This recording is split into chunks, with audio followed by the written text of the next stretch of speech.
This life is my life now. There is only one life. This life is God's life. This life is perfect. This life is my life now.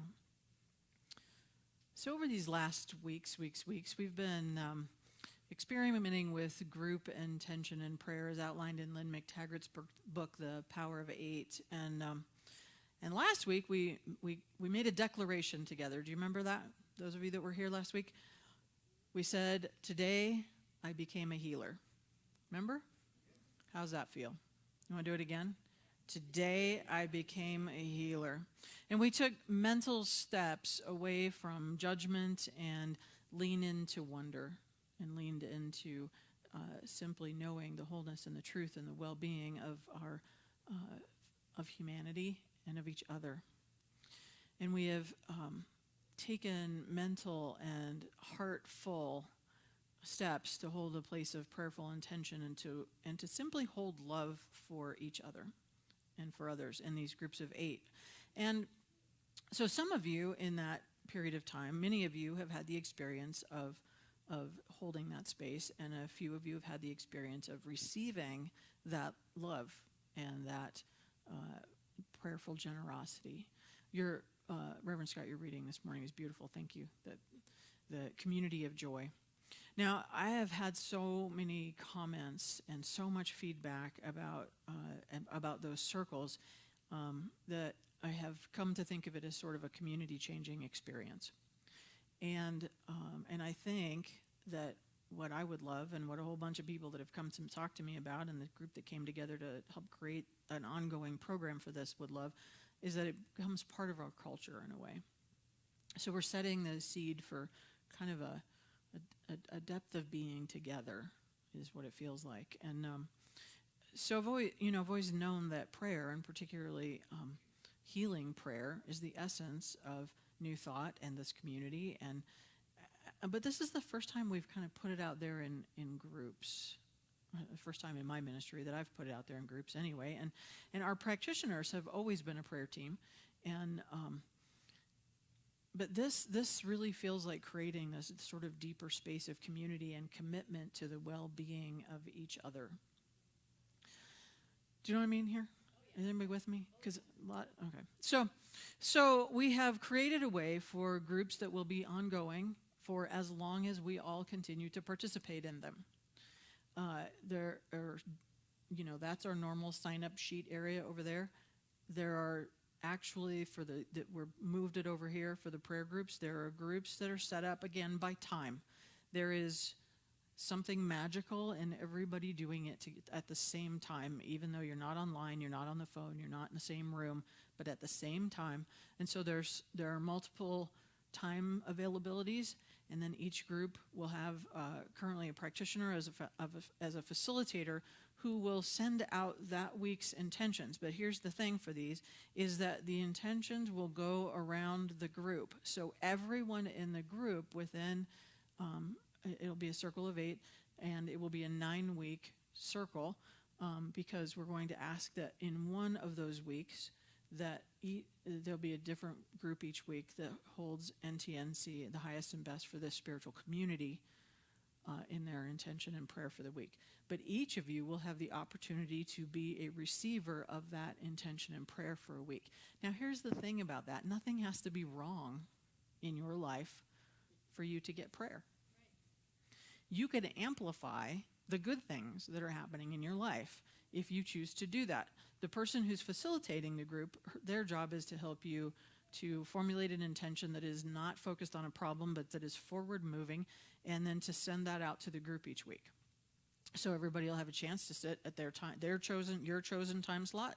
We have like 3 9 p.m. groups. We have clearly some night owls around here. And then there's several early groups. And if we fill these over this next 2 weeks, then we have a couple people on standby to add some more. And I'm sure there are other people that would be willing to facilitate if we want to add some more. And we will continue to do this. The other thing that we will do then is at about every 8 weeks, we will shorten service a little bit and then create an opportunity for your group to get together after service if you want to just see each other, say hello, and see each other face to face for a moment, and we'll probably in that time do a 10-minute.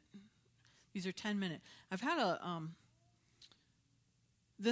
part of the thing about this is that committing to these same time every day means that we don't let it slide. If you've said that you're going to do it at 7:30 in the morning, it's not a thing. What I've noticed and what I'm hearing is that because you've committed to doing this 7:30 a.m. 10-minute time, you're doing it and not going, oh, I got to get to work, I'll put that off and do it later, because you made this commitment to it. And so everybody's talking about how their spiritual practice is actually kind of back in practice, call it. Because I know all of you actually were meditating for an hour a day before we did this. So this additional 10 minutes is a breeze. Right, see? So it's good for our spiritual practice. And why is that? Why is that important? Why is that about? So I went back to my friend Joel Goldsmith, who wrote this in The Art of Spiritual Healing. Let us remember that spiritual truth can be likened to a checking account. We cannot draw out more than we have deposited. Truth is infinite, but demonstrated truth is only in proportion to the devotion, the love, the labor, and the sacrifice that we put into attaining the realization of it. It takes a little effort. It takes some work. It is a labor of love, and therefore the person who does not love it and the person who does not labor with his love will not draw out any more than the little time, work, effort, and money they've put into it. Studying, reading, meditating, pondering, hearing. These are all steps which ultimately lead us to say, where I was blind, now I see. We all want to become more enlightened beings. We all want to be on a journey that is an expanded spiritual journey, and yet we often don't want to put in the time that it takes for that to actually happen. Because it takes a little time, which we could call effort. I don't think it's efforting to actually sit in prayer, so, but maybe that's just me. But it doesn't feel like efforting. So, yeah. So my friend Jack was in college at one time in his life. He's an older guy now, but he was telling me the story about when he was in college. He said he walked in one day to a philosophy class, and the professor walked around the room and putting a piece of paper upside down on everybody's desk and said, "Guess what? We're having a quiz," right? And of course, everybody moaned and groaned. And he said, "All right, turn over your paper." And everybody was like, in the middle of the paper, there was a black dot. And all he said was, "Here's your quiz. Write about what's on the paper." And so everybody tried to do what they tried. They wrote, they tried. And then he picked up, 15 minutes later, he picked up all the papers and he started reading them. And he said, "What I want you to notice is that no one, not a single person in the room, wrote about the white space. Everyone wrote about the dot. The dot is the thing that's not working in our life that we get all focused on. And we focus and focus and focus on the dot, and we write about the dot, and we pray about the dot, and we think about the dot, and we wonder why the dot doesn't go away. Because then when you've stared at a dot on a white piece of paper and you look up, you see the dot on the wall even, right? And there's all this white space. There are the mountains and the trees and community and love and friendship and all of the tapestry that makes up our life when we're not staring at the dot. Everyone wrote about the dot. How often in your life are you writing about the dot? Or focusing on the dot, or staring at the dot, or making the dot replicate itself on the wall?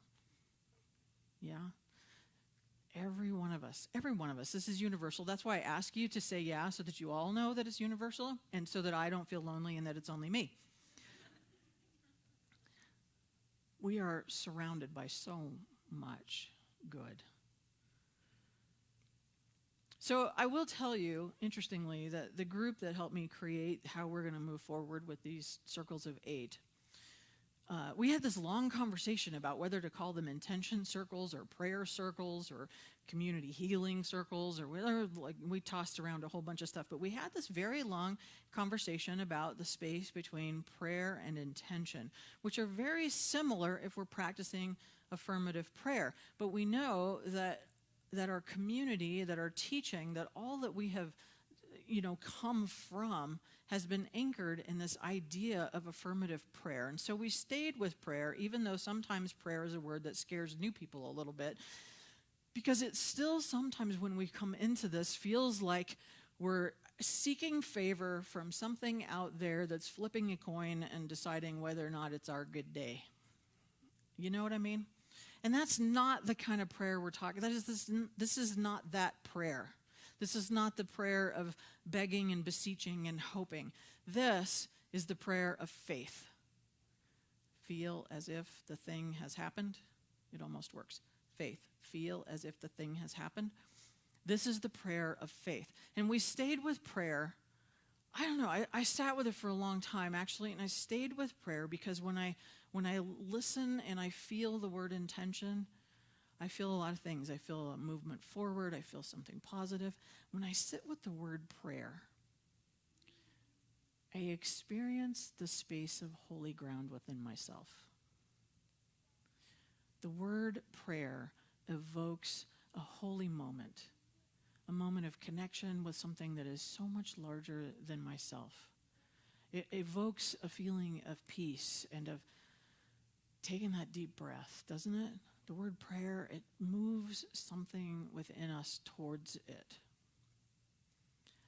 It is this prayer, the prayer of upliftment, of faith, of love, of holy ground.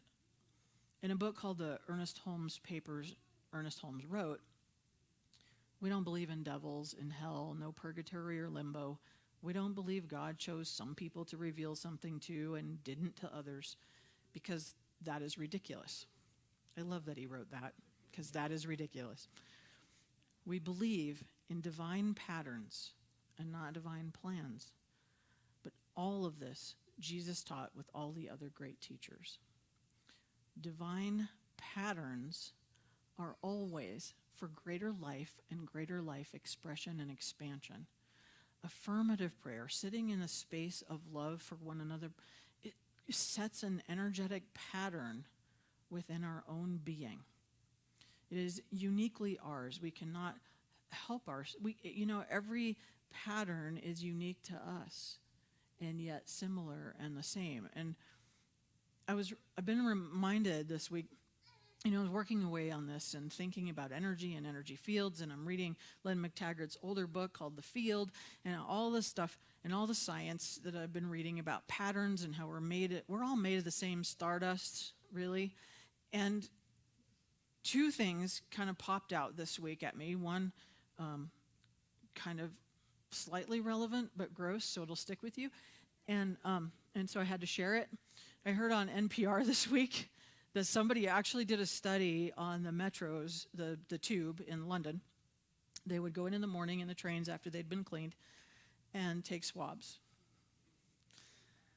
And then they would go in at night and take swabs. And I think they were also swabbing people that were getting on and off the train. But here's the thing they found out. Every germ that entered the train stayed in the train and got exchanged with everybody that was on the train. So right now, in this room, we're all exchanging everything. And that's kind of disgusting. And yet, a really great reminder of how connected we are with one another and how immune we are to most things. Thank goodness.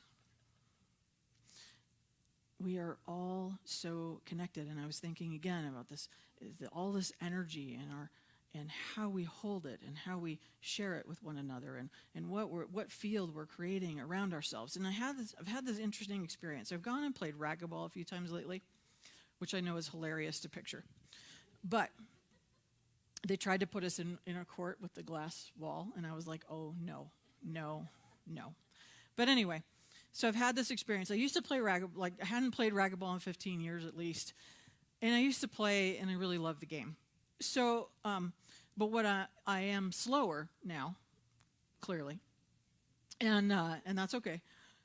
But what happens, I don't know if you've ever had this experience when you're doing something with your body. Like, I will go for the ball and not quite make it there, but there is something in my body memory and even in my visual field that remembers getting there more quickly. Do you know what I'm talking about? There's a couple of you nodding back here who clearly are already still fast, so I don't even want to talk to you because they just ran a triathlon this morning before church probably. But the rest of us, do you know what I'm talking about? So I have this, like, it's so funny because I'll miss, but I can see myself actually in the body I had 20 years ago making that shot. And I was thinking about this, and I thought, okay, if my body memory is, and I didn't even play that much racquetball, but if my body memory is that strong about something I did in a court 20 years ago and more, then there is something within our body memory that really knows this space of love, because that's what we come from. That is who we are. It is what the universe has been created of. So if we could get past our thinking about being slower, how much of that would we experience as a remembering of who we really are? And I'm hoping this translates into my game at some point. But more importantly, I'm hoping it translates into your prayer time and into your meditation time. We have a body memory that we must have a body memory that knows who we are. That absolutely knows who we are. And so if we're taking that memory and we're focusing it and connecting with someone else and holding their well-being and their healing and surrounding them with love and filling ourselves with love for them, then we cannot help, as we learned last week, but to experience that in our own lives. And much of the healing that has been happening with the people that we're holding intention for others. And I believe that will continue. The other thing that I noticed is that when I'm holding that space, I cannot hold two energies at the same time. I can't prove this out mathematically to you, and thank goodness most of you would not be interested in that. But I know that I can't. I don't think that we can really hold two energetic fields at the same time. We can hold an energy of love, or we can hold, for instance, an energy of hate, but we cannot hold them simultaneously. Does that make sense? Try it. So try it. I mean, seriously, close your eyes. Think about someone you love or whose intention you've been holding for healing and love, and just fill yourself with that sense of peace and that sense of love and that sense of well-being for yourself, for someone else. And then try to bring in someone you don't like, or someone that you want to be angry or frustrated with, and try to hold the love at the same time. You cannot help but bend into love even while you're trying to not. Can you? Anybody? You cannot be a frequency match for love and hate at the same time. And so the question always becomes, what are we choosing? This is a choice. What are we choosing? And here's the other thing of it. And one of the fascinating things about being in this body of free will is that this idea, God, spirit, the force, whatever we want to call it, it doesn't actually have the ability to care which way you choose. It says, I will support your choice. I will absolutely 100% give everything to your choice. And so if you are choosing love and the expansion of love, you will experience and express a greater expansion of love. And if you choose hate, you get more of that. It's simple. I would say, and I was thinking some people would say that we're transmitters of all this energy, and I don't think that's actually quite it. I think that we are receivers and we are amplifiers. We receive all this love and all the bounty of the universe, and we either amplify it in all the good of it, or we amplify the dark side of it. And, we shut it off, and then it becomes the dark side. Dark only exists in the absence of light. There's no dark and light. There's no winning in that. Light simply overcomes. There's way too much conversation about winning and losing these days. Light simply overcomes. Gracefully, graciously, beautifully. And so it's our choice. What we amplify is our choice. So we basically become broadcasting stations. And you can tune yourself up, tune yourself down, tune in to how we amplify and broadcast. Is it love? We can heal each other. And I know that we can heal our national conversation. Now, interestingly, in the Science of Mind magazine in 1952, check out this, Ernest Holmes wrote this. It is our simple and sincere conviction that if millions of people were affirmatively praying every day for our nation and for our leaders, spiritual powers would be loosed across the country, which would impel it into right action. America is the great dream of the ages. Let us keep this dream fresh and fair in our minds, and through our united faith, create a spirit of unity and solidarity against which the waves of disruption beat in vain. When we want to be frustrated, when we want to dislike and yell and scream and whatever it is we're doing, no matter which side of the thing that you're landing on these days, because we're thinking there's winning and losing. There's no winning and losing. There's light that will always overcome darkness. And we, as holders of light, as amplifiers of light, can in those moments go into prayer for the well-being and the highest and best that this country can be. What are you moving towards and not against? That's always a good question. What are we moving towards and not against? Always, always, always. And then there's a spirit of unity and life and love and healing, and it amplifies beyond this community because what we do together goes way beyond these walls. We have one prayer group that's already formed. They're spending 10 minutes a day on each other, and 10 minutes a day, because they've gone to 20, and 10 minutes a day on the well-being of our country. And I think if we all did that, all of the divide would fall away, because we would be all of us in the space of love and well-being, and how do we care for one another, and what is the best way forward in that. And that is how we're going to heal. That is how we're going to heal.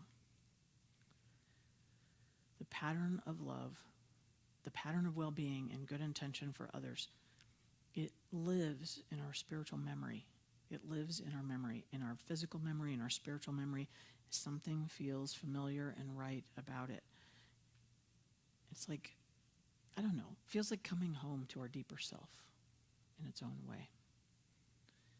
So for this week, your assignment is to go sign up for a group. Set yourself up to be in a place of affirmative prayer every single day. Just hold yourself to it. And in a group of 8, you will be missed if you're not there. So there's such a beautiful accountability to it. And look up from the black dot. And write a story about the rest of the paper. Go home today, write a story about the rest of your paper. And and hold everything in love. It will lift you. It will lift those around you. It will lift us all. It will lift this entire planet into a space of moving forward in ways that heal and prosper and care for all of us. Yes? Yes. All right. Who wants prayer today? Speaking of prayer, let's just anchor and take that big deep breath. Anchor into this moment of knowing absolutely that we believe in God and nothing else. That everything in this universe, everything in this beautiful place that we call home is of spirit.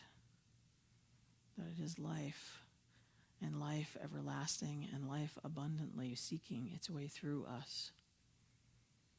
That we amplify it when we turn towards it. We say, yes, yes, I'll play in that. I'm going to amplify that love. I'm going to amplify that good. I'm going to amplify that well-being. I'm going to amplify that abundance. I'm going to amplify it in so many ways that it's just going to be dripping out over me and my cup will run over. That is how we make our cup run over. We share it. We give it. We allow it. We say yes. And so this day I call forth that power of good, that power of knowing, that power of everything is working in the direction of our good. That nothing in the universe shrinks. Everything in the universe expands and expresses in greater and greater ways. That the arc of the universe is towards more good. And I stand in it as part of it, as part of the amplification of it, as part of the stringing forth of it. I hold in my hands and my words in this moment anyone who is feeling disconnected in any way, knowing that the arms of grace are simply wrapped around them. That healing happens right here, right now, this day. That the idea of separation simply falls away, and we remember how connected we are with each other, with Source, with Spirit. We remember it's in there. Let it uncover itself. I hold the space of love and healing for all who wish it. For every prayer that is spoken in your mind as it meets these words, we know that it is done. It is simply done. The universe says yes. And so I give thanks. I give thanks today for this beautiful community that comes together and cares for one another. I give thanks for this amazing place we live. I give thanks for the support which shows up for NTNC in so many ways. From the coffee makers to the check writers, to the singers, to the sound people, to the video. I give thanks for all of it. I give thanks for the team of ministers that has come together to care for this community. And the practitioners who do their silent work every single day. I simply say thank you for this opportunity to be of love. And if you would like to join in that moment with me, please do so by saying, "And so it is." Amen.